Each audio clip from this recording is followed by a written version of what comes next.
একদম সহজ পদ্ধতিতে মিষ্টির দোকানের মতন খাজা কিভাবে বাড়িতে বানানো যায় ভিডিওটি স্কিপ না করে পুরো ভিডিওটি দেখতে থাকো।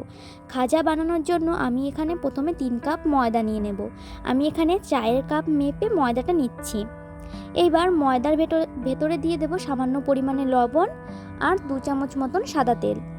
এবার লবণ আর সাদা তেল দিয়ে ময়দাটাকে ভালো করে মেখে নেব। মাখতে মাখতে যখন ময়দাটা এমন দলা পাকিয়ে যাবে তখন এর ভেতরে আমি অল্প অল্প জল দিয়ে একটা ডো তৈরি করে নেব।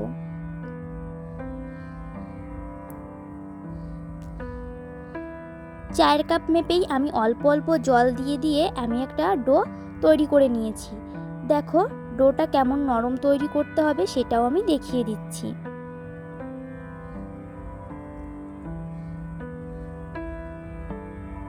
এমন নরম ময়দা মেখে নিতে হবে। এবার আমি ময়দাটাকে ঢেকে রেখে দেবো আধ ঘন্টার জন্য। এখানে আমি একটা পাত্রে জল নিয়েছি 1 গ্লাস আর দিয়ে দিয়েছি 1 কাপ চিনি আর 2টো এলাচ।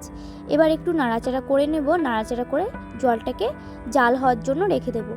যখন এই চিনির জলটা একদম ঘন হয়ে যাবে আর কালারটা চেঞ্জ হয়ে যাবে তখন এটাকে নামিয়ে নিতে হবে। এবার এখানে আমি একটা লেচি কেটে নিয়েছি। লেচিতে কিছুটা ময়দা লাগিয়ে এবার রুটির মতন লেচিটাকে বড় করে বেলে নিতে হবে।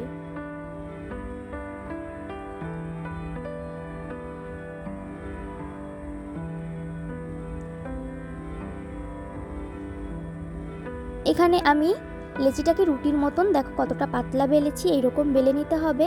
এবার ওপর দিয়ে আমি লাগিয়ে দেব সাদা তেল।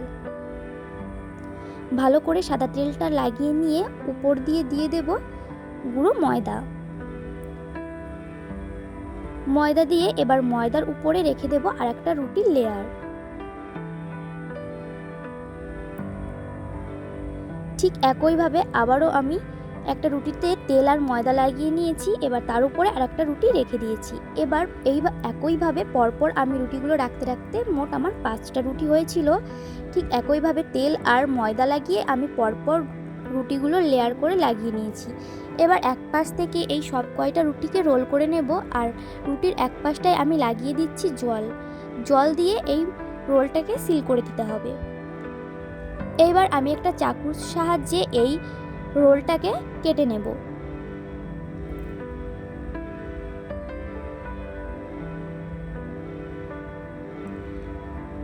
আমি সব কয়টা খাজার সাইজ এক রাখার জন্য খুবই সাবধানে কাটছি।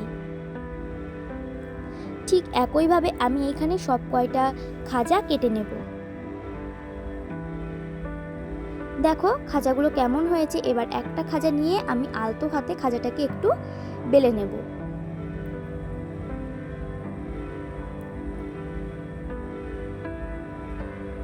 বেশি রকম পাতলা করলে চলবে না, এই রকম মোটা করে আমি খাজাটাকে ভালো করে বেলে নিয়েছি। দেখো এমন হবে। তখন গরম তেলের ভেতরে খাজাগুলোকে দিয়ে দেব ভাজা হওয়ার জন্য। এখানে আমি প্রথমে তেলটাকে একদম হাইটে গরম করে নিয়েছি। এবার এই খাজাগুলোকে গ্যাসের আঁচটাকে মিডিয়াম রেখে খাজাগুলোকে ভেজে নেব। গ্যাসের আঁচটা মিডিয়াম রেখে আমি এখানে খাজাগুলো ভেজে নিয়েছি। দেখো প্রথমে একবার খাজা ভাজা হয়ে গেছে। এবার আমি পরবর্তীকালেও লাস্টে যেগুলো ছিল সব কয়টা খাজা দিয়ে ভালো করে নাড়াচাড়া করে ভেজে নিয়েছি। খাজাগুলো একদম মুচমুচে তৈরি হয়েছে আর অল্প জাল দিয়ে খাজাগুলো ভাজলে ভেতরটাও কাঁচা থাকার সম্ভাবনা থাকে না। এবার খাজাগুলোকে দিয়ে দেব চিনির যে জলটা বানিয়েছিলাম সেই জলের ভেতরে। এর ভেতরে খাজাগুলোকে 2 ঘন্টা মতন ভিজিয়ে রাখবো। 2 ঘন্টা ভিজিয়ে রাখার পরে দেখো খাজাগুলো কতটা সুন্দর দেখা যাচ্ছে। আজকের ভিডিও কেমন হয়েছে আমাকে অবশ্যই কমেন্টে জানাবে। ভিডিও ভালো লাগলে অবশ্যই একটা লাইক করবে। আজকের ভিডিও দেখার জন্য ধন্যবাদ।